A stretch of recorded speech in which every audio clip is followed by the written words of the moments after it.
वाकया मेरे बचपन में घटित हुआ था, जब मेरी बहन और मैं बच्चे थे। हमारा परिवार कुछ समय के लिए शहर से दूर अपने आकर्षक पुराने फार्म हाउस में रहा। हमें इसके धूल भरे कोनों में छिपना और उसके बैकयार्ड में पड़े सेब के पेड़ पर चढ़ना पसंद था। लेकिन एक बात हम दोनों को अचरज में डालने वाली थी। उस घर में हमारी पसंदीदा सभी चीज़ें असामान्य थी। एक दिन हमें खेलते हुए बेसमेंट में लकड़ी के एक पुराने से बॉक्स में एक पुराना अखबार मिला, जिसे हमने रात को पढ़ने का प्लान बनाया, जिससे मॉम और डैड को पता न चले। उसी रात मैं और मेरी बहन उस पुराने फार्म हाउस में अकेले थे। मौसम ख़राब होने के कारण मॉम और डैड शहर वाले घर में थे। मेरे मॉम और डैड दोनों जॉब करते हैं।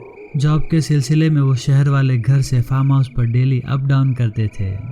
हम दोनों मॉम और डैड का वेट ना करते हुए रात का खाना खाने के बाद अपने रूम में चले गए, क्योंकि हम जानते थे कि मौसम ख़राब होने से इलेक्ट्रिसिटी कट हो जाती है।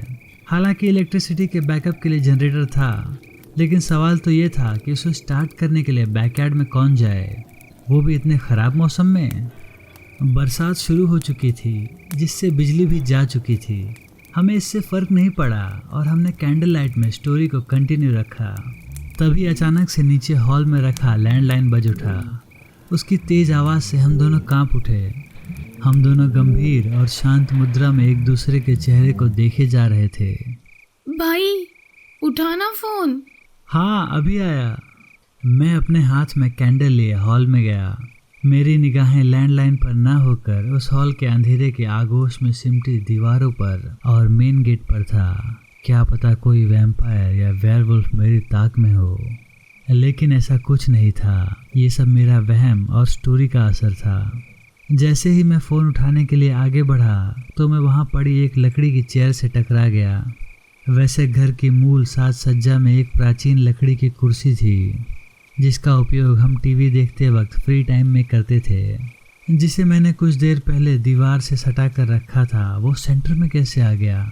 ज़रूर ये मेरी बहन का काम होगा। ऐसा सोचकर मैंने गुस्से से उस कुर्सी को धक्का मारा, जिससे वो थोड़ा खिसक कर धड़ाम से गिर गया। हेलो, कौन? मैंने फ़ोन को उठाते हुए पूछा। सुनो बेटा, मैं माँ बोल रही हूँ। मैं और आपके डैड लेट हो जाएंगे, तो तुम दोनों खाना खाकर सो जाना।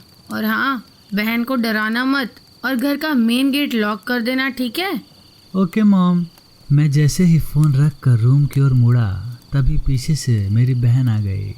क्या हुआ भाई? किस चीज़ की आवाज़ थी? उसका अचानक से आना मुझे डरा गया। अबे पागल, तुझे ज़रूरी था यहाँ आना? फालतू में डरा दिया। और ये चेयर तूने रखी होगी ना बीच में, मेरे कितने मना करने के बाद भी। नहीं भाई, आपने ही रखी होगी। चल, अब बहाने बहुत बनाती है। हम दोनों अपने कमरे में पहुँच गए। फिर मैंने अपनी बहन को कहा कि बहन, चलो यूट्यूब पर जो वीडियो अपने देख रहे थे उसे कंटिन्यू रखते हैं। नहीं भाई, अब सोते हैं। बिजली भी नहीं है और मुझे डर भी लग रहा है। अच्छा, अभी तो मुझे डरा दिया था। प्लीज़ भाई। चल ठीक है, सो जा। और हाँ, डरना मत, मैं हूँ ना तेरे साथ। तभी मुझे उस पुराने अखबार की याद आई। बहन, चल वो अखबार पढ़ते हैं। कल सुबह तो मॉम डैड आ जाएंगे, फिर पढ़ नहीं पाएंगे। ओके भाई। मेरी बहन जिज्ञासावश बेड पर बैठ गई। मैंने खड़े होकर बेड के नीचे से बॉक्स निकाला, जिसमें वो अखबार रखा था। रूम का गेट खुला तो हम दोनों चौंक गए और डर कर बॉक्स को छिपा लिया। मैंने देखा एक औरत अपने हाथ में ट्रे लिए हुए है और उस ट्रे में 2 कप रखे हुए हैं। मॉम, अभी आपने बोला था ना कि आपको आने में देर लगेगी। बहस मत करो, दूध पियो और सो जाओ। मॉम का ऐसा बिहेवियर मैंने पहले नहीं देखा था। कैंडल की कम रोशनी में वो दिख भी नहीं रही थी। वैसे मेरी मॉम ने रात को मुझे इससे पहले कभी भी दूध पीने को नहीं कहा था। मुझे कुछ अजीब लगा, लेकिन मेरी उनसे पूछने की हिम्मत नहीं हुई। उनके जाने के बाद मैंने और मेरी बहन ने अखबार पढ़ा। उस अखबार में उसी फार्म हाउस की मालिक एक विधवा औरत की सुसाइड की न्यूज़ छपी थी, जिसे पढ़कर हम दोनों की रूह कांप उठी। उसमें लिखा था कि कुछ साल पहले एक विधवा महिला इस फार्म हाउस में अपने बेटे और एक बेटी के साथ रहती थी। एक रात उस औरत ने अपने बेटे और बेटी को दूध में जहर मिलाकर मार डाला और खुद फांसी लगा ली थी। अखबार के उस आर्टिकल में फार्म हाउस के रहने वाले कमरे की एक तस्वीर शामिल थी, जिसमें एक महिला का शरीर बीम से लटका हुआ था।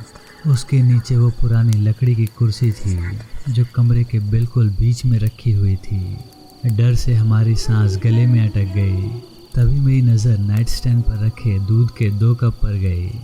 अब मुझे कुछ बातें समझ में आ रही थी कि क्यों वो कुर्सी हमेशा कमरे के सेंटर में ही मिलती थी। हम कुछ सोचते कि तभी लिविंग रूम में चीज़ों के गिरने और खिसकने की आवाज़ें आने लगी। मेरी बहन डर के मारे मेरे पीछे छिप गई। मैंने हिम्मत करके कैंडल ली और लिविंग रूम में पहुंच गया।